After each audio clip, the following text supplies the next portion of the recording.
भारत माता की वंदे मातरम. राहुल गांधीचं करायचं काय? खाली डोकं वर पाय, राहुल गांधीचं करायचं काय? खाली डोकं वर पाय. आपल्याला सर्वांनाच कल्पना आहे की आज जंतर मंतर या ठिकाणी नीट पेपर फुटीबद्दल खरं तर आंदोलन सुरू आहे. परंतु मला आपल्याला सांगायचं आहे की पीसफुल प्रोटेस्ट हा करण्याचा अधिकार संविधानाने भारतामध्ये प्रत्येक नागरिकाला दिला आहे. पण मागच्या काही कालावधीमध्ये आपण बघतोय की या संपूर्ण प्रोटेस्टला, आंदोलनाला एक वेगळं वळण लागलेलं आहे. काल आपण बघितलं की काँग्रेसचे नेते राहुल गांधीजी यांनी सन्माननीय प्रधानमंत्री मोदीजींच्या घराच्या बाहेर जाऊन खरं तर हे आंदोलन नेण्याचं काम केलं आहे.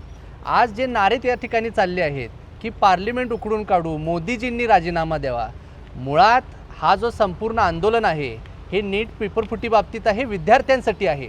तर अशा पद्धतीच्या घोषणाबाजी करून तुम्ही युवकांची दिशाभूल करताय, या गोष्टीचा मी जाहीर निषेध करतो. त्याचबरोबर आम आदमी पार्टी असेल आणि काँग्रेस असेल यांच्या माध्यमातून खरं तर ह्या संपूर्ण प्रोटेस्टला आता कुठं तर लीड करताना आपल्याला दिसतंय. काल आपण बघितलं की लाठीचार्जवरनं सोशल मीडियावरती भरपूर एक असमरसता निर्माण झालेली आहे. परंतु लाठीचार्ज होण्याचं कारण काय होतं की तिथलं युवकांनी तिथल्या पोलिसांना खरं तर मारहाण करण्याचं काम केलं, त्यांच्यावरती दगडफेक केली, शिवीगाळ केली आणि काही पोलिसमॅन तिथं जखमीसुद्धा झाले. आणि म्हणून सरकारला ते पाऊल उठवून लाठीचार्ज करण्याची खरं तर आवश्यकता आली. आपलं सरकार खरं तर युवकांच्या विचाराचं आहे, लोकांना प्रेरणा देणार आहे. त्यामुळे अशा पद्धतीच्या गोष्टी होऊ नये असा आमचा प्रयत्न आहे. मी मागच्या काही दिवसांमध्ये असं सुद्धा बघितलं की प्रभू श्रीरामांचा अपमान करणारे काही लोक तिथं आले, त्याचबरोबर एखाद्या समाजाच्या घोषणाबाजी करणारे लोक तिथं आले आणि अँटी नॅशनल हे म्हणजे जे गेल्या अनेक वर्ष ज्यांचा खरं तर ट्रॅक रेकॉर्ड भारताच्या विरोधात बोलण्याचा राहिलेला आहे, असे सुद्धा तिथं लोक सहभागी दिसले. आणि मुळात आता विद्यार्थ्यांची खरं तर उपस्थिती कमी आणि हे अति वेगळे म्हणजे आम आदमी पार्टी, काँग्रेस किंवा इतर कुठले विरोधातले पक्ष असतील यांचे लोक जाऊन आता तिथं पुढाकार घेताना दिसतात.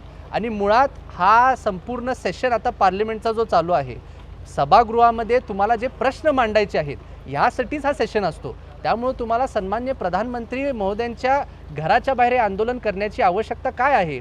मी राहुल गांधीजी यांना माझा प्रश्न आहे की तुम्ही इतके वर्ष झालं आज खरं तर लोकसभेमध्ये काम करतायत, तर तुम्हाला या गोष्टीची सुद्धा कशी समज नाही आहे की पार्लिमेंट हे खरं तर लोकांचे प्रश्न मांडण्यासाठी केलं जातं आहे. तुम्हाला रस्त्यावरती उतरून लोकांना अजून त्रास देण्याची आवश्यकता नाही आहे. तुम्हाला जे गोष्टी बोलायच्या आहेत त्या विद्यार्थ्यांशी निगडीत किंवा त्या डिपार्टमेंटच्या, एज्युकेशन डिपार्टमेंटच्या निगडीत जे आहेत, तुम्ही तिथं मीटिंग लावा, सभागृहामध्ये तुमचा आवाज उठवा. असं रस्त्यावरती येऊन लोकांचा छळ करणं आपण बंद केलं पाहिजे असा माझा विचार आहे. त्याचबरोबर सन्माननीय JP नड्डाजींच्या माध्यमातून आज खरं तर CJPच्या काही प्रमुख पदाधिकारी तिथं जाऊन त्यांची बैठकसुद्धा झाली.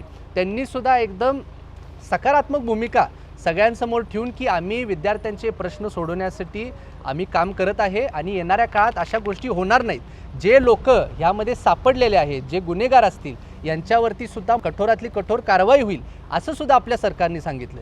मी स्वतः तुम्हाला सांगतो, गेले कित्येक दिवस झालं नीटच्या अनेक विद्यार्थ्यांशी बोलतोय, ज्यांचे नीट पासआउट झालेले आहेत.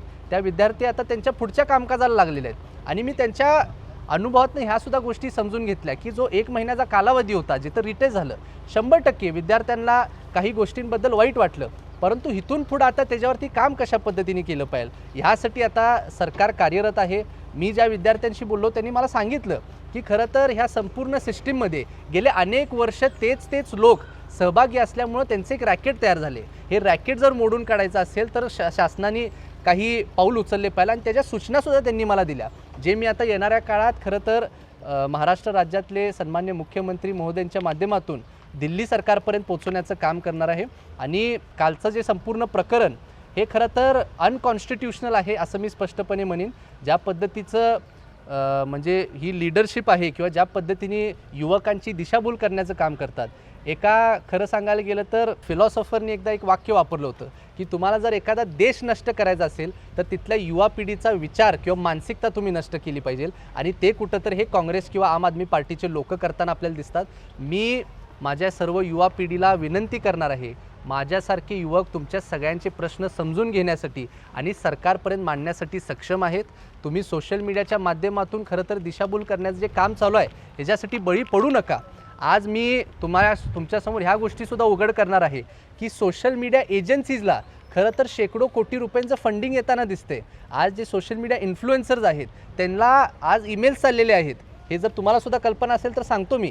आज त्या इन्फ्लुएन्सर्सला ईमेल्स आलेले आहेत की आम्हाला पाहिजे की तुम्ही भाजपच्या विरोधात हे पोस्ट तुम्ही करावं आणि त्यासाठी 1-1 लाख रुपयाचा रेट निघत आहे. त्यामुळे अशा पद्धतीची दिशाभूल आमच्या ह्या देशाच्या युवा पिढीची तुम्ही करू नका. आम्ही तुमच्या सर्वांचा अशा पद्धतीच्या वागणुकीबद्दल जाहीर निषेध करतो.